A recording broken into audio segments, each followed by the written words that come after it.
இவர் சொல்லிட்டு வந்தார்ல, நாம் ஆட்சி அமைப்போம் அல்லவா, நம்மை தேடி கூட்டணிகள் வரும் அல்லவா, அவர்களுக்கும் நாம் தர வேண்டும் அல்லவா, ஆட்சியிலும் பங்கு தர வேண்டும் அல்லவா, அதெல்லாம் மண்ணோட மண்ணாக போயிடும். வேலுமணி தங்கமணி எல்லாம் பேசினா அவன் வரவே மாட்டேங்கிறான். சின்ன பசங்க அவங்கள்ட்ட போய் நம்ம இதாக வருதா சொன்னாலும் கேட்க மாட்டேங்கிறாங்க. பிரசாந்த் கிஷோர் என்ன பண்ணுறாரு, டிசம்பர் வரைக்கும்ன்றாரு. டிசம்பருக்கு அப்புறம் வேறு முடிவு எடுத்து என்ன பண்ணுவீங்க? அது வரைக்கும் இங்கே காத்துருந்து ஒன்றுலாம் போயிடுவோம். சார் உங்களை மாதிரி ஒருத்தர் மக்கள் நீதி மையம் கட்சி ஆரம்பிச்சிக்கிறார். ஏங்க நான் தாங்க அவரை ஐயோ இப்போ டிவி சார் நான் கெட்ட கனவாக நினச்சிங்க சார். என்ன சார் நீங்கள் வாரிசு உரிமை சார், யார் சார் வரல வாரிசு? நீங்கள் இருங்க சார், நீங்கள் தான் சார் இருக்கணும். கலைஞர் எனக்கு வந்து இது, நீங்கள் வந்து என் சித்தப்பா பையன் மாதிரி. பனையூரில் பூட்டின்னு உக்காந்துன்னு அப்போ காளியம்மாள் வந்தால் டமால் ஒரு அடி, யார் வந்தாலும் அடி, யாரையும் அதானே பண்ணார். அப்போ தாவேக்காவன் S-400 யார்? அவ்வளோதான். என்ன பிரச்சனைனா இளையராஜா அங்கே சும்மா உட்காந்துக்கிறாங்க, இப்போ பேசுறதுக்கு ஆள் இல்லை. இப்போ இளையராஜாவுக்கு ரொம்ப சந்தோஷமாக இருக்கும். ஐயப்பா பேசுறதுக்கு ஒருத்தன் கட்சாம்பா ஃபோன் பண்ணாருன்னா, ராஜ்சபா போறியா? ஆமாம் நான் போகலான்ட்டு இருக்கிறேன். சரி அப்போ நானும் வந்துடுறேன். மைசான் ரொம்ப அனுபவம் இருக்குது எனக்கு, உடனே போய்ட்டு உஷாராகிடுவாங்க. அதனால் அப்படியே இழுப்போம், கடைசி வரைக்கும் இழுத்துட்டே இருப்போம். அப்படியே மான் கரத்தை போட்டுன்னு இருப்போம். டிசம்பர் கிட்டே வரும்போது அவங்களே வருவாங்க, என்ன தாங்க பிரச்சனை வாங்க அப்படின்னப்போ நம்ம கொஞ்சம் சீட்டை கிட்ட ஏற்றிக்கின்னு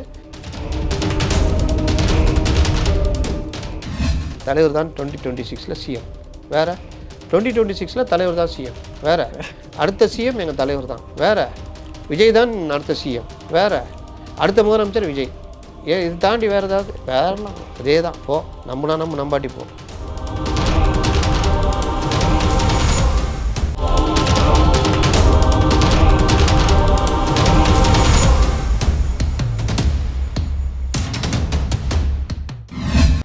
நேயர்களுக்கு வணக்கம். இன்னைக்கு நம்ம கூட மூத்த பத்திரிகையாளர் அப்துல் முத்தலிப் சார் இருக்காரு. அவர்கிட்ட கேட்க நிறைய கொஸ்டின்ஸ் இருக்கு, வாங்க கேட்போம். வணக்கம் சார். வணக்கம். இப்போ கூட்டணி பற்றி பேசும்போது வந்து பாஜக சார்பும் அதிமுக சார்பும் விஜய் வந்து நீங்கள் வந்து விஜய் வந்து விமர்சினீங்க, ஒரு சின்ன பசங்க மாதிரி செயல்படுறாரு. ஆனால் அவங்க வந்து கூட்டணிக்குள்ளே நாங்கள் வரணும் அப்படின்னு பேசிகிட்டே இருக்காங்களே, மறுபடியும் பேசிட்டு தான் இருக்காங்க. எந்த கூட்டணிக்குள்ள?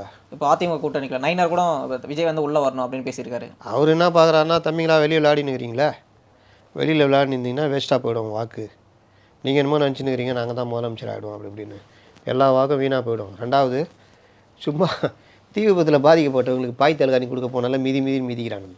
நீ தேர்தலில் போய் அவங்களுக்கு எதிராக மல்லு கட்டணுன்னா என்ன கதி பண்ணுவாங்க? அதனால் எதுக்கு பார்த்து தம்பிங்களா எங்களோட வந்துட்டிங்கன்னா சந்தோஷமாக இருக்கலாம், நாங்களும் உங்களுக்கு ட்ரைனிங் கொடுப்போம், நீங்களும் ஒரு 10-20 சீட்டு கொடுத்தா சேர்ந்து ஜெயிக்கலாம் அப்படின்னு கூப்பிட்றாரு.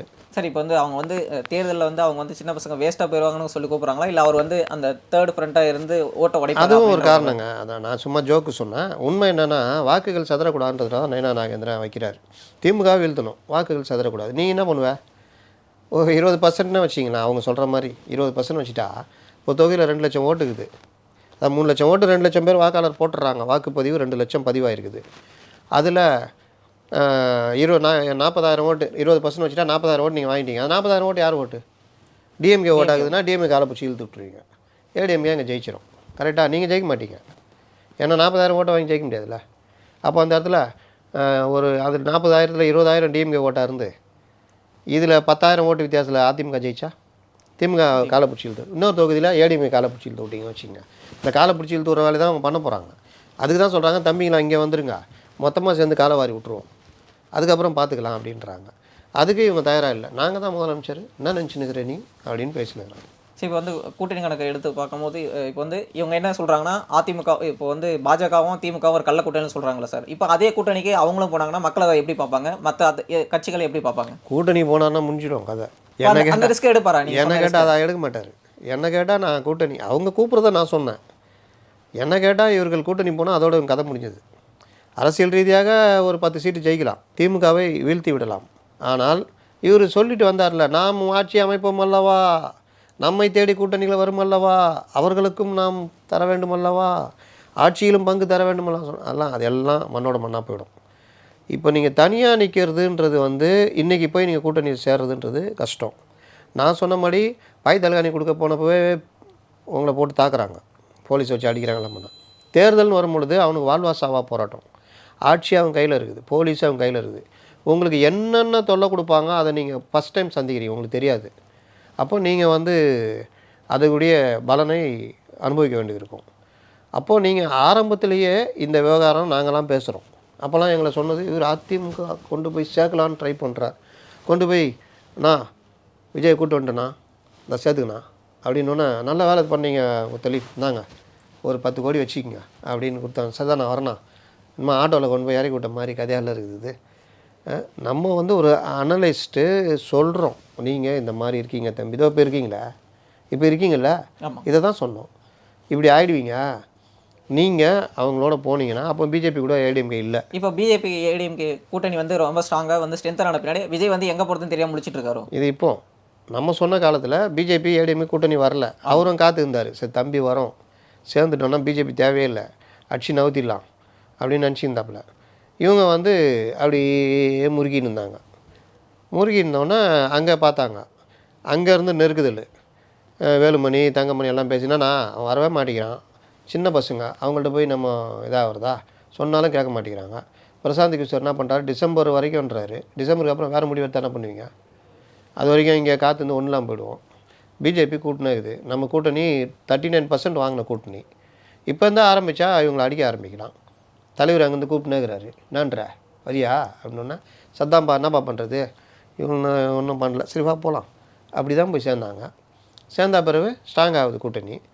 நீங்கள் என்ன, நீங்கள் முதல்ல ஏடிஎம் கூட போய் சேர்ந்துருந்தீங்கன்னா ஒரு 60-70 சீட்டு கேட்டு நான் வரேன் பெரிய ஆள் முதல்வர்ன்ற அளவுக்கு வந்தேன். சரி நீங்கள் தான் பெரிய ஆள், இப்போ தான் தெரிஞ்சுது, ஒரு 60-70 சீட்டு கொடுங்க, பசங்க நிற்க வைக்கிறேன், அப்படியே ட்ரைனிங்காக ஆகும். அவங்கள திமுகவை சமாளிக்க முடியும். மற்ற பல விஷயங்களுக்கு ஒரு தொகுதிக்கு 5 கோடி 10 கோடி செலவாகும். விஜய் எடுத்து செலவு பண்ணுவாரா? அவர் வரல. அவர் அதான் சார் இப்போ வந்து ப்ரெஸ் மீட்டில் வந்து ஆதவர்ஜனா சொல்கிறார், நாங்கள் பிஜேபி இருக்கிற கூட்டணிக்கு போக மாட்டோம், நிர்மலும் அதே. அப்புறம் அப்போ என்ன, அவங்க ஏடிஎம் கூட சேர்ந்துருந்தாங்கன்னா ஒரு நல்ல வாய்ப்பு கிடச்சிருக்கும், விட்டுட்டாங்க. இப்போ நீங்கள் சொல்கிற ஆதவர்ஜுனா அதான் சொல்கிறாரு, போச்சு சீச்சி இந்த பழம் பிடிக்கும், நரி கதை சொல்லுவாங்க, நம்ம சின்ன வயசில் படிச்சுக்கிறீங்களா, எகிரி எகிரி பார்க்கும், பிடிக்கவே முடியாது, கடைசியில் என்ன முடிவு எடுக்கும், சரி இந்த பழம் பிடிக்கும், இதை போய் சாப்பிட்டுக்கணும் அப்படின்னு போவோம். என்ன மேட்ரு, உனக்கு கிடைக்கல, அதான் மேட்ரு. சேம் இதே தான் இப்போ ஆதவர்ஜுன் போன்றவர்கள் சொல்கிறது. இவர்களுக்கு வந்த நல்ல வாய்ப்பை ஓவர் கான்ஃபிடென்ட் இருக்கக்கூடாது, கான்ஃபிடென்ட் இருக்கலாம். நம்முடைய பலம் என்னன்னு தெரியணும். இப்போ வீட்டில் வந்து நீங்கள் +2 முடிக்கிறீங்க, உங்களை வந்து ஒரு ஹார்டு சப்ஜெக்ட் எடுக்க சொல்கிறாங்க, உங்களுக்கு தெரியும் நம்ம அதுக்கு லாய்க்கு இல்லை, நமக்கு அது வேலைக்கே ஆகாது, நம்ம ஒரு சாஃப்டாக ஒரு டிகிரி வாங்கணும், அதுக்கு நமக்கு ஒரு ஹிஸ்ட்ரியோ இல்லை மற்ற இதுவோ அதில் நமக்கு இன்ட்ரெஸ்ட்டு எடுக்கலாம்னு நினைக்கிறீங்க. இல்லைப்பா நீ வந்து அது இது எடு, ஏரோநாட்டிக்ஸ் எடு, விமானத்தில் பறக்கணும், எங்கள் தாத்தா கண்ட கனவு, என்னால் முடியல நீ தான் அப்படின்னு சொன்னால் நீங்கள் போய் சேர்ந்தீங்கன்னா தலையும் புரியாது வாழும் புரியாது. அப்போ நீங்கள் என்ன பண்ணுவீங்க, நம்மளால் முடிஞ்சது இதுதான் பெஸ்ட்டுன்னு சண்டை போட்டால் இருப்பீங்க. இதே தான் இவர்களுடைய கான்ஃபிடென்ட்டு என்னன்னு தெரியணும், இவர்களால் எவ்வளோ முடியும். புஷியானந்தால் என்ன முடியும், அதிகபட்சமாக சேரை தூக்காமல் பார்த்துக்கலாம், ஒயர் மேலே எவனாவது ஏறாமல் பார்த்துக்கலாம். ஏன் சேரை தூக்குறா, என்ன காரணம் சொல்லி தூக்குறோமா, வேறு தான் இருக்கா? நான் இதை காமெடிக்கு சொல்லலை. நீங்கள் இப்போ இப்போ உங்களுடைய எல்லோ பெஞ்சில் ஒரு பெரிய விழா நடத்துகிறீங்க, அதற்கு ஒரு பெரிய விஐபியை கூப்பிட்டு உங்களை பேட்டி எடுக்க சொல்கிறாங்க உங்கள் நிறுவனத்தில். நீங்கள் வந்து அதுக்கு பேட்டி எடுக்கிறீங்க, உங்கள் எம்டியை சிறப்பு விருந்தினராக கூப்பிட்ருக்காங்க. உங்கள் எம்டிக்கு மைண்டில் என்ன இருக்கும், இந்த விழா நல்லா நடக்கணும், நல்லா தம்பி நல்ல கேள்வியெலாம் ரெடி பண்ணிக்கிறியா, நல்லா இது அதெல்லாம் பண்ணப்பா ரெடி பண்ணு. அப்புறம் உங்கள் எம்டியை வாழ்த்தி பேச கூப்பிட்றாங்க. அவருக்கு என்ன பதட்டம் இருக்கும், வந்த விருந்தினரை கரெக்டாக நம்ம ரீச் ஆகிற மாதிரி 2 வார்த்தை ரெடி பண்ணி வச்சுருப்பார். அந்த வார்த்தை ஆடியன்ஸை கொஞ்சம் ஜோக் அடித்து ஏதோ ஒரு இது நம்ம ஆங்கரையும் இது பண்ணிவிட்டு எம்டின்ற ஒரு அந்த கெத்தோடு பண்ணணும். அந்த எண்ணம் தானே இருக்கும். அங்கே வந்து நின்றுட்டு பேச ஆரம்பிக்கும் போது ஒருத்தன் சேர் தூக்குறான் வச்சு, ஏய் சேரை எதுக்கடா எடுக்கிறா, சேர் எதுக்கு எடுக்கிறா, என்ன காரணம், நீ எங்கே ஏறுற அப்படின்னா அவர் காமெடி பீஸ் ஆகிடுவார் ஆக மாட்டார், என்ன எம்டி இந்த மாதிரி பண்ணுகிறாப்புல அப்படின்னு. அப்புறம் நீங்கள் போகிறீங்க, நீங்களும் அதையே பேசுகிறீங்க, சேர் ஏன்பா எடுக்கிறீங்க அதை எடுக்கிறீங்கன்னு. சப்ஜெக்ட் நிற்குமா, நிற்காது. அப்போது இடம் பொருள் ஏவல். இன்னொன்று அவங்கவுங்க தகுதிக்கு அவங்கவுங்க இருக்கணும். பெரிய ஸ்டார் ஹோட்டலில் போகிறீங்க, அங்கே போய்ட்டு சப்ளையர் கூட சண்டை போட்டுன்னு இருப்பீங்களா? இல்லை. நீங்கள் போன நோக்கம் என்னவோ அதான். அவன் தப்பே பண்ணால் கூட நீங்கள் அந்த இடத்துல கண்டுக்காமல் போகிறவங்க தான் கரெக்டான நிர்வாகிகள், கரெக்டான அவன்கிட்ட போய்ட்டு எஞ்சிக்கிட்டு ஊயின்னு சண்டை போட்டுன்னு இருந்தால் காமெடி பீஸாக மாறிடுவீங்க. சார் அவர் பொசிஷனுக்கு இப்போ வந்து ஐஆர்எஸ் ஆஃபீஸர் ஒருத்தர் வர போகிறாரு பேசிட்டு இருக்காங்க. அதெல்லாம் வரமாட்டார். அவரு துணை இணை அப்படி கொடுத்துட்டு ராசா வாங்க உட்காருங்க, என்ன செய்யணும் சார், மற்றவங்க என்ன செய்கிறாங்க, ஒன்றும் செய்யலை சார், நீங்களும் அதுதான். சிடி நிர்மல்குமார் பாருங்க என்ன பண்ணார் சார், கம்முன்னு உட்காந்துக்கிறார். அதே மாதிரி நீங்கள் இருங்க. அதை வச்சு என்ன பண்ணுறாரு சார், எப்போவாவது ஒரு அறிக்கை விடுறாரு, அவ்வளோதான். இல்லை சார் நான் ஐஆர்எஸ் இருந்துட்டு போ. அவர் யார் தெரியுமா, பரம்பரை கோடீஸ்வரர் அவர். அவங்க மாமனார் யார் தெரியுமா, அவ்வளோ பெரிய ஆள் அவர். அவரே கம்முனுக்கிறாரு. இவர் யார் தெரியுமா, பிஜேபியிலேருந்து அதிமுக போய் அங்கே ஐடிவிங்கெலாம் பார்த்துட்டு இங்கே வந்துக்கிறாப்புல. அப்படியே அடிப்பார் அன்பு. அவர் அம்பையே நாங்கள் முறிச்சு உட்கார வச்சுக்கிறோம். காளியம்மாள் தெரியுமா அவனுக்கு, காளியம்மாள் எவ்வளோ பெரிய ஆள். சீமான்கிட்டே டப் கொடுத்தவங்க, சீமானாலே பாராட்டப்பட்டவங்க. அவங்களே உள்ளே விடாமல் நாங்கள் பார்த்துக்குறோம் தெரியுமா. ஐஆர்எஸ்னால் இங்கே வந்து என்ன பண்ண போகிற, நாங்களே சேரை எடுக்காமல் பார்த்துக்குறோம், நீ என்ன கம்முன்னு உட்கார். அதான் சார் விஜயை சுற்றி ஒரு கோமாளி கூட்டம் மாதிரி ஏதாவது ஒரு நடக்குதோ? ஏங்க நான் என்ன கோமாளி கூட்டம் நான் சொன்னேன், நான் நடக்கிறத சொன்னேன். நீங்கள் அப்படி புரிஞ்சுக்கிட்ட நான் என்ன பண்ணுறது, உங்களுக்கு ரொம்ப இதுங்க. சரி, நீங்கள் வந்து இந்த மாதிரிலாம் தப்பாக பேசக்கூடாது. இல்லை சார், நான் அந்த கட்சியில் என்ன நடக்குதுன்னு தான் சொன்னேன். அதான் சரி, இப்போ ஒரு கட்சி இருக்குன்னா அந்த கட்சியோட யாருன்னா வராங்க, அந்த கட்சி வந்து வளரணும் அப்படின்னு நினைப்பாங்க. அப்படின்னும் போது ஒரு கட்சியோட ஒரு கூட்டணிக்கு போகிற முக்கியமான விஷயம் இருக்குது, அதெல்லாம் பற்றி பேசணும்னா அப்போ வந்து அவங்க வந்து அப்படி தானே பேசணும். அவங்க பேசுறது வந்து அந்த கட்சியோட வளர்ச்சிக்கு தகுந்த மாதிரி பேசவே இல்லையே. வளர்ச்சிக்கு தான் பேசுகிறாரு. சேர் தூக்கின்னு போயிட்டா எவன் பொறுப்பேற்றுக்கிறது, மறுபடியும் 10 சேர் வாங்கணும். அது பாதுகாக்கிறாருல, அது வளர்ச்சி தானே. ஒயர் மேலே ஏறி சாக்கச்சி விழுந்துட்டுனா விஜய் துட்டு கொடுக்கணும். அப்போ முன்கூட்டியே பார்க்குறாருல, வளர்ச்சி தானே. என்ன நினச்சின்னுக்கிறீங்க? அதாவது யாரும் அந்த பாகிஸ்தான் வார் நடந்ததில்ல, அப்போ ஒரே ஒரு ஆயுதம் மட்டும் பெருசாக பேசப்பட்டது தெரியுமா, S-400. கரெக்டாக பாயிண்ட் பிடிக்கிறீங்க. அது என்ன பண்ணுச்சு, அது வந்து டிஃபென்ஸ் சிஸ்டம். டிஃபென்ஸ் சிஸ்டம் என்ன பண்ணுச்சு சொல்லுங்கள். டிஃபென்ஸ் சிஸ்டம் ஜனங்களுக்கு புரியணும்ல. அங்கேருந்து ஏதாவது ராக்கெட் வருதுன்னா இங்கேருந்து நம்ம ராக்கெட்டை ஆப்போசிட்டில் அடிச்சு அதை அடிச்சு காலி பண்ணிட்டோம். என்னென்ன அடிக்கும், ஃப்ளைட் வராது, மிசைல்ஸ் வராது, மிசைல்ஸு, க்ரூஸு, இது ட்ரோன்ஸ் ஏதோ வரும், ட்ரோன்ஸ் இந்த மாதிரி பல வகையில் இது வந்தாலும் அடிச்சு 360 டிகிரி அடிச்சு காலி பண்ணும். நம்மளாம் S-400 தான். பனையூரில் பூட்டின்னு உக்காந்துன்னு காளியம்மாள் வந்தால் டமால் ஒரு அடி, யார் வந்தாலும் அடி, யாரையும் அதானே பண்ணார். அப்போ தாவேக்காவின் S-400 யார், அவ்வளோதான். என்ன மாதிரி வேலை பண்ணுகிறாப்புல அவரை போய் நீங்கள் என்ன கோமாளி அது இதுன்றீங்க சார். இப்போ நீங்கள் வந்து சொல்கிறது வந்து விஜய் அதை பார்க்க மாட்டாரா, அதை வச்சு கவனிக்க மாட்டாரா?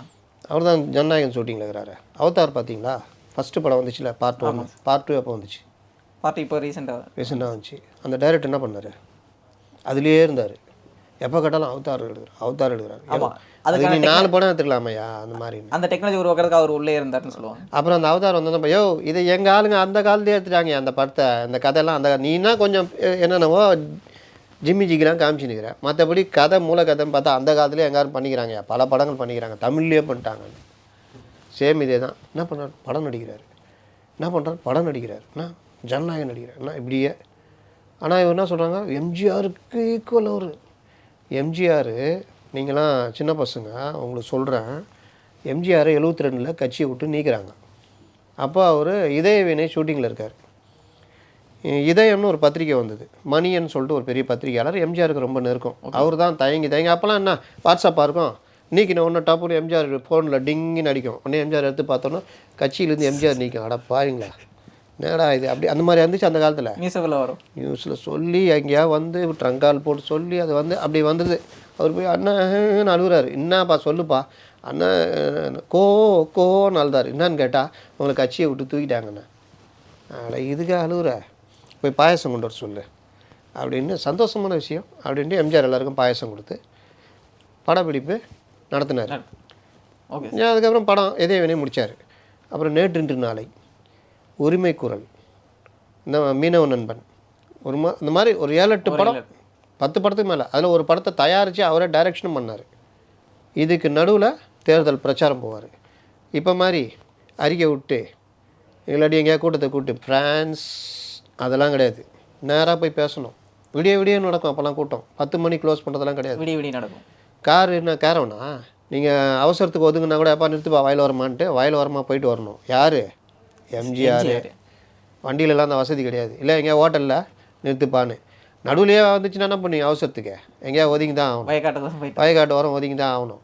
அந்த மாதிரி கண்டிஷனில் தலைவர்கள் போராடினவர் எம்ஜிஆர். அவரை கொண்டு போய் உங்களோட ஒப்பிட்டு ஒரே ஒரு படத்தை வச்சுக்கின்னு ஜனநாயகன் என்ன தலைவர் இதில் இருக்கிறார், என்ன இதில் இருக்கிறார், என்ன இதில் இருக்கிறார். சரி என்ன வந்தார்னா கூட்டம் கூடிடும். வந்தாருன்னா கூட்டம் கூட்டிடும். இப்படியே சொல்லி ஓட்டிகிட்டு இருக்காங்களா? அப்போ நீங்கள் கேட்குறீங்க விஜய்க்கு தெரியுமா? நான் தெரியும் தான். விஜய்க்கு நடக்கிறதுலாம் தெரியுங்க. எதாக இருந்தாலும் ஜான் ஆரோக்கியசாமி கேட்டுக்குங்க, எதாக இருந்தாலும் புஷியானதை கேட்டுக்குங்க.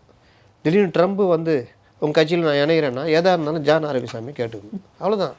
இல்லை வேறு யாராவது ஒரு பெரிய தலைவர், உலக தலைவர், இல்லை மோடியே எனக்கு பிடிக்கலப்பா நான் உங்கள் கட்சியில் சேர்னா எதாக இருந்தாலும் ஜான் ஆரோக்கியசாமி கேட்டுக்குங்க. ஜான் ஆரோக்கிய என்ன சொல்லுவார்? நீ யார்? நான் பிரதமர். யாராக இருந்தால் இருந்துட்டு போ, இங்கே வந்தால் உட்காரணும் கம்முன்னு. இங்கே பார் யார் ஒரு நிர்மல்குமார் எப்படிங்கிறார், இங்கே பார் ஆதவ். அவ்வளோதான். இதுதான் அந்த கட்சியோட நிலைமை. அப்போ இன்ஃப்ராஸ்ட்ரக்சரே ஒன்றுமே கிடையாது. இது என்ன பண்ணும் அந்த கட்சி வச்சுக்கின்னு? தேர்தலில் போயினா ஒரு தொகுதிக்கு 5 கோடி ரூபா செலவு பண்ணணும். நீங்கள் 20 லட்ச ரூபா தான் செலவு பண்ணுவோன்னா, தலைவரை 10 நோட்டீஸ் அடித்தேன், அங்கங்கே ஒட்டு வந்துட்டேன், அவ்வளோதான். கூட வரவனே எப்படி வருவான்? அவனுக்கு சாப்பாடு செலவு, மற்ற இது கூட்டம் போகிறது, அது இது, இதில் வேறு போலீஸ் அனுமதி கொடுக்காது. நீ பாய் தலைவனி கொடுக்க போகிறதுக்கே உன்னை மதிக்கிறான் போட்டு. அப்போ அந்த டைமில் என்ன பண்ணுவான்? 1000 தொல்லை கொடுப்பான். அது எல்லாத்தையும் மீறி நீ பிரச்சாரம் பண்ணணும். ஆட்டோவில் மைக்கை கட்டு போனால் ஆட்டோ வந்து ஆசிப்புக்க கொடுன்னுவான். பாரு, இது இல்லை, இன்சூரன்ஸ் இல்லை, வா ஸ்டேஷனுக்கு வா சார், ஆயா ஸ்டேஷனுக்கு, அவள் தான். நீ எங்கே பிரச்சாரம் போவேன்? ஜீப்பில் போனால் அதுக்கு என்ன டயர், நான் 3 டயர் ஒரே மாதிரி இருக்குது, இந்த டயர் மட்டும் வேறு மாதிரி இருக்குது. ஆர்டிஓ விதிகளுக்கு மீறானது தூக்கு. அரசியல் கடனா என்னென்னு தெரியாமல் இருக்குது. இதெல்லாம் வரும். வேட்புமனு தாக்கல் எல்லாம். எப்போ என்ன கா போட்டுக்கிறேன் சார், எங்கள் அப்பா பேர் கருணாநிதி சார் தான் சார். கே போடணும், கா போட்டுக்கிறேன் சார், தமிழில் போட தான் செல்லா வேட்புமனு தாக்கல் போய் அங்கே போய் இது அவ்வளோதான். சண்டை போகிறதுக்கு ஒன்றுக்கு ஆள் அப்போ தான் அவனுக்கு தெரியும். சார் எங்கள் வக்கீலை கூப்பிட்டு வரேன், அவர் போவார், அவர் 4 நாள் வக்கீலாக இருப்பார். இல்லாட்டி இந்த நடைமுறையே தெரியாதவர் இருப்பார். அங்கே போய்ட்டு மீலா அப்படின்னா மீலாடா, கா போகிறது போல் கே போட்டு இருக்குது, கா போட்டு வர சொல் போ, அவ்வளோதான். இந்த மாதிரி புதுசாக பிரச்சனை வரும். இதெல்லாம் மீறி நின்று நீங்கள் ஓட்டு வாங்கணும். புரியுதா? 2வது பேச தெரியணும். என்ன ட்ரைனிங் கொடுத்து வச்சுக்கிறீங்க? என்ன என்னை கூப்பிட்டு கேளுங்கண்ணே. தலைவர் தான் 2026 சிஎம் வேறு, 2026 தலைவர் தான் சிஎம் வேறு, அடுத்த சிஎம் எங்கள் தலைவர் தான் வேறு, விஜய் தான் அடுத்த சிஎம் வேறு, அடுத்த முதலமைச்சர் விஜய். இது தாண்டி வேறு ஏதாவது வேறலாம் அதே தான். போ, நம்பாட்டி போ, இவ்வளோதான். இவரை கூப்பிட்டு கேளுங்க, என்னங்க கூட்டணி யார் வருவா? டிசம்பரில் பாருங்கள். விஜய் எப்போ வருவார்? ஜூனில் பாருங்கள். கூட்டணி வரும், நீங்கள் பாருங்கள். இது வந்து ஒரு வருஷத்துக்கு முன்னாடி சொல்லுங்க கூட 2 வருஷத்துக்கு மேலே ஆகிடுச்சு. அவ்வளோதான். நம்புங்கள், வந்துகிட்டே இருப்போம். இந்த ஒரு படத்தில் வடிவேல் சொல்லுவாப்லையா, வா என் தெருக்கடா, வண்டியா இங்கே வாடா, வண்டியா, அதே கதை தான். அப்படியே வந்து தேர்தல் வந்துடும். தேர்தல் வந்தோன்னா அன்றைக்கி தான் இவங்களுக்கு தெரியும், ஐயோ பெரிய தப்பு பண்ணிட்டோமே, ஒழுங்காக ஏடிஎம் கூட கூட்டணி வச்சுருந்தா பிஜேபியும் உள்ளே வந்திருக்காது, நம்மளும் ஏடிஎம்னா ஒரு 60-70 சீட் நின்றுக்கலாம். அவங்க ட்ரைனிங்லேயே பல விஷயங்கள் எல்லாத்துலேயும் அவங்க சாதகம். அழகாக ஒரு 50 எம்எல்ஏ ஜெயிச்சு ஒரு இதாக இருக்கலாம். ஒருவேளை ஏடிஎம்கேக்கு மெஜாரிட்டி கிடைக்கலன்னா துணை முதல்வராகவும் நம்மளால் ஆயிருக்கலாம். ஒருவேளை ஏடிஎம்கேக்கு மெஜாரிட்டியும் கிடச்சி டிஎம்கே 3வது இடத்துக்கு போயிருந்தால் எதிர்கட்சி கேப்டன் மாதிரி எதிர்கட்சி தலைவராக உட்காந்துருக்கலாம். ஜெயலலிதாவாக இருக்கிறாங்க உன்னை போட்டு இதை வாட்டி எடுக்கிறதுக்கு. நம்ம ஆள் தானே இருக்கிறாப்புல. அவர் வாட்டில் சிச்சினா போனாரா, நீ சிச்சினா போனால் அப்படியே ஜாலியாக இருந்துட்டு 5 வருஷத்தை ஓட்டிட்டு நடுவில் எம்பி வருது, 10 எம்பி வாங்கி நின்றுக்கின்னு அதில் ஒரு 8-10 எம்பி ஜெயிச்சிக்கின்னு அப்படியே டெல்லிலையும் ராஜ்யம் 50 எம்எல்ஏ இருக்கிறதுனால ஒரு ராஜ்யசபாலேருந்து 1.5 ராஜ்யசபா கேட்கலாம், எனக்கு கொடு அப்படின்ட்டு அதையும் வாங்கிக்கின்னு அப்படியே இருந்துக்கிட்டு 30 வரும்போது நான் இப்போ தான்ப்பா எனக்கே தெரியுது இவர் சரியாக ஆட்சி நடத்தலைன்னு அப்படின்ட்டு அப்போ பேசலாம்.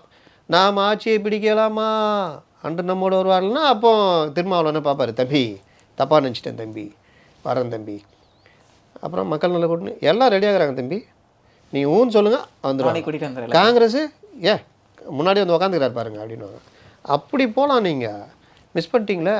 அதான் சார், இப்போ நீங்கள் சொல்லும் போது என்னன்னா கட்சிக்காரங்க நிறைய எம்பி பதவி கொடுக்கலான்னு இருக்கிறார். அவர் கமல்ஹாசன் மாதிரி தனியாக ஒரு எம்பி பதவி வாங்குற அளவுக்கு போயிட்டு வரும். இவருக்கு அந்த இது கூட கிடையாது. கமல்ஹாசன்லாம் சல்லுன்னு மல்ட்டி அடிச்சார். 2021 ஸ்டாலின் முதலமைச்சர் ஆனோன்னு அடிச்சார பல்ட்டி ஆளாக உட்காந்தாப்புல. சார் யார் சார்? நான் தான் உலக நாயகன் சொல்லுவாங்க. சார் உங்களை மாதிரி ஒருத்தர் மக்கள் நீதி மையம் கட்சி ஆரம்பிச்சிக்கிறார். ஏங்க நான் தாங்க அவரை. ஐயோ இப்போ டிவி சார் அதெல்லாம் கெட்ட கனவாக நினச்சிங்க சார். என்ன சார் நீங்கள் வாரிசு உரிமை சார்? யார் சார் வரல வாரிசு? நீங்கள் இருங்க சார், நீங்கள் தான் சார் இருக்கணும். கலைஞர் எனக்கு வந்து இது, நீங்கள் வந்து என் சித்தப்பா பையன் மாதிரி போங்க இருங்க. உதயநிதி பேர மாதிரி.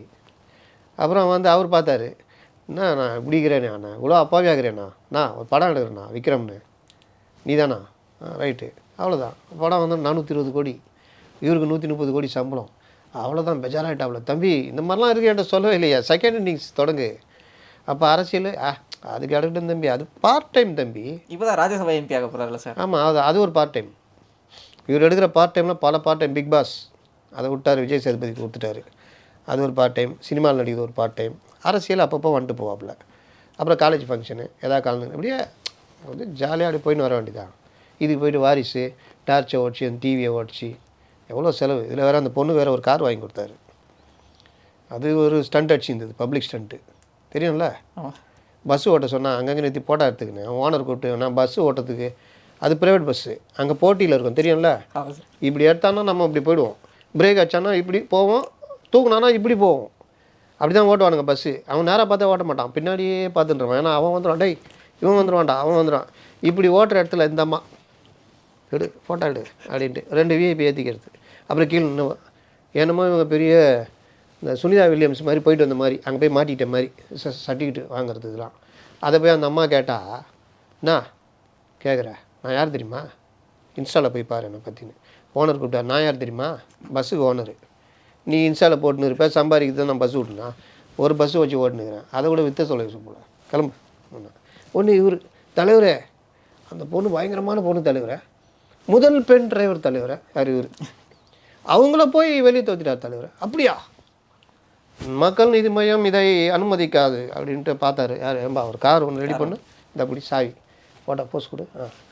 பெரிய காமெடியாக போச்சுங்க அது. ஆமாம் சார். ஏன்னா முதல் பெண் டிரைவர் 91 வந்துட்டாங்க. அந்தம்மா 6 குழந்தை பெற்றா ஒரு டிரைவராக வருது. அது பார்த்தா திருநெல்வேலி டு திருவனந்தபுரம் ஓட்டுது. எப்படிப்பட்ட மலை பிரதேசம் தெரியுமா அது, அதுலேயும் அந்த அம்மா வண்டியை ஓட்டிக்குது. அப்படிப்பட்ட ஆள்லாம் இருந்த காலம் இது. உட்காந்து ஒரு ரூட் ஓட்டிக்கின்னு அதுலேயும் போட்டா பிடிச்சின்னு கனிமொழி கூப்பிட்டு வச்சிக்கின்னு வானதியை கூப்பிட்டு வச்சிக்கின்னு என்ன இந்த மாதிரி கூத்து பண்ணார் பாவம். இப்போ ஏதோ ராஜ்யசபா கட்சிக்குது. என்ன பிரச்சனைனா இளையராஜா அங்கே சும்மா உட்காந்துக்கிறாவில்ல, பேசுறதுக்கு ஆள் இல்லை. இப்போ இளையராஜாவுக்கு ரொம்ப சந்தோஷமாக இருக்கும். எப்பா பேசுறதுக்கு ஒருத்தன் கட்சாம்பா அப்படின்னு ஃபோன் பண்ணாருன்னா, ராஜ்யசபா போறியா, ஆமாம் நான் போகலான்ட்டு இருக்கிறேன். சரி அப்போ நானும் வந்துடுறேன், நான் இன்னைக்கு லீவுப்பா, நானும் போகலப்பா. இவ்வளோ தான் சார். ராஜ்யசபா அதிகமாக லீவ் போகிற ஒருத்தர் இருக்காரு, அன்புமணின்னு ஒருத்தர். அவருக்கு இந்த மாதிரி அதுக்கு தான் அவருடைய சேவையை பாராட்டி அடுத்த தடவை அவருக்கு வந்து மறுபடியும் ராஜ்யசபா அவங்க அப்பா அவர் வாங்கி கொடுத்துருவாரு. ஏடிஎம் கிட்ட எந்த கட்சியிலேருந்து வாங்கி கொடுப்பாங்க? ஏடிஎம் கிட்ட தான் கொடுப்பாங்களா? வேற என்ன வழி. தேமுதிகவும் சண்டை போட்டுட்டு இருக்காங்க. தேமுதிக என்ன ஆகுதுன்னு கேட்குறாங்க. உன் டபுள் டிஜிட் சீட்டு கொடுக்குறதே பெரிய விஷயம். தேஞ்சி ஒழுங்காக இருந்தார் விஜயகாந்த், நல்லா கொண்டு வந்தார். இந்த மாதிரி அதை வச்சு வியாபாரம் பண்ணாங்க. இப்போ அப்படியே தேஞ்சி 1% அதை நிற்கிறீங்க. விஜயபிரபாகரன் விருதுநகரில் ஜெயிக்க வேண்டியது மிஸ் ஆகிடுச்சு. இப்போ அவங்க என்ன கவனம் செலுத்தணும்னா அந்த தொகுதியில் கவனம் செலுத்தி அடுத்து அதே தொகுதியை கேட்டு விஜயபிரபாகரன்னா ஜெயிக்கலாம், கண்டிப்பாக ஜெயிக்கலாம். இன்னொரு தொகுதியை சுதீஷ் கேட்டு வாங்கி அங்கே ஒர்க் பண்ண வச்சு எம்பி சீட்டு வரும்போது வாய்ப்பு இருக்குது. அந்த மாதிரி தான் பார்க்கணும். அதை விட்டு ஓசிலேயே 39 எம்எல்ஏங்க ஒரு ராஜ்யசபா, அவங்களுக்கே அங்கே ஆட்சின்னு சாவுறாங்க ஏடிஎம்குள்ளே. இதில் வேறு வருஷம் யாராவது ஒருத்தர் வந்துட்டு எனக்கு கொடுக்குறேன் நான் இழிச்சவாய கட்சியா நான் அப்படி யோசிப்பாங்கள்ல. ஆனால்பட்ட வைகோவே இவர் தொத்தி விட்டார். வாழை சொல்லிட்டு வந்தால் பிடிங்க ஓடிச்சு கிளம்போ அப்படின்ட்டாங்க. யாரை, வைகோவை டிஎம்கேல. அப்புறம் பார்த்தா எம்எம் அப்துல்லா அப்படி இப்படி துணி பார்த்தாரு, நீ கிளம்புன்ட்டு அவன் அம்மா சல்மா, கவிஞர் சல்மா கொடுத்து அவங்களுக்கு எப்படி சீட்டு கட்சின்னு தெரில. எல்லாரும் யோசிச்சுன்னுக்கிறான் நீ டிஎம்கேல, அங்கங்கே டாக்கு தான். எப்பட்றா இந்த அம்மா வந்தாங்க, பெரிய செல்வந்தரும் கிடையாது, பெரிய இது பர்சனாலிட்டியும் கிடையாது, கட்சியிலையும் பெரிய பொறுப்பு, எப்பட்றா வந்தால் முடிச்சுன்னுக்கிறாங்க. இன்னொருத்தர் கேஎஸ் ராமலிங்கன்னு, அவர் பாவம் தலைவரே, இதோட ஒதுங்கிறேன் தலைவரை, வைகோ மாதிரி தயவு செய்து கொடுங்க தலைவரை. சரி போப்போ அப்படின்னு வில்சனு, கமல்ஹாசன். அதனால் அந்த ராஜ்யசபாலாம் இப்படி தான் ரிட்டையர் ஆகிறதுக்கு கவர்னர் பதவி கொடுக்குறாங்கல்ல சென்ட்ரலில், அது மாதிரி. சரி, இப்போ ராஜ்யசபா எம்பியை பொறுத்து தானே அந்த கூட்டணி வந்து ரொம்ப ஸ்ட்ரென்த்தாகும். இப்போ பாமக கொடுத்தா தான் கூட்டணிக்கு ஸ்ட்ரென்த்தான மாதிரி ஒரு ஃபீல் கிடைக்கும். பாமக வந்துவிடும், அதெல்லாம் செல்ல சண்டை. நைனா இழுத்து பார்த்தாரு, அவரை வந்து டிஎம்கேல வெளியில் இழுக்கலான்னு பார்த்தாங்க, இழுத்து என்டிஏவை வீக் பண்ணலான்னு. நைனாவும் அதுக்கு ஓகே. ஆனால் நைனா கூட்டத்துக்கு 9 பேர் தான் வந்தான். அவர் சன்னுக்கு வந்து நடைமுறை தெரியும், என்டிஏல இருந்தால் தான் கரெக்டுன்னு. யாரும் போவாதீங்கன்ட்டார், யாரும் போகல. இப்போ நைனா என்ன பண்ணிட்டார், இப்போ என்னன்றாங்க, என்ன கோச்சிக்கூடாதா, எனக்கு அந்த உரிமை இல்லையா அப்படி இப்படின்னு. ஆமா தலைவர் அதான் சொல்கிறேன் அப்படின்னு இவர் யார், ஜிகே மணி, அவர் தானே 2 பேர் மத்தளத்துக்கு 2 பக்கமும் அடி. என்னன்றாரு அவர், நைனா சொல்லுவேன், நீங்கள் தான் ரொம்ப அவர் இது பண்ண, என்ன சொல்கிறாங்க, என்ன நீ தான் இது பண்ணுறேம்மா, ஐயோ இல்லை தலைவரை அப்படின்னு. இப்படியே தலைவரை சட்டசபைக்கு நேரம் போங்க இங்கே நாங்கள் பேசலாம் முக்கியம் இல்லை, போங்க இல்லை தலைவரை இருக்கிறேன் போங்க அப்படின்னா என்ன ஆகும்? அந்த மாதிரி அவர் மாட்டிக்கின்னு முழிக்கிறாரு. இப்போ 2 பேரும் என்ன ஆவான்? அவனுக்கு என்னான்றான் அவன்? அப்பா நான் சொல்லக்கூடாதா? நான் அதான் தலைவரேன் சொல்லிட்டேன் தலைவரே. அங்கே போயிட்டு என்ன டேடி என்ன சொல்கிறாரு? இல்லை சொல்லிட்டேன். சரி பேசுங்க, நம்ம முடிச்சிக்கலாம். ரைட்டு.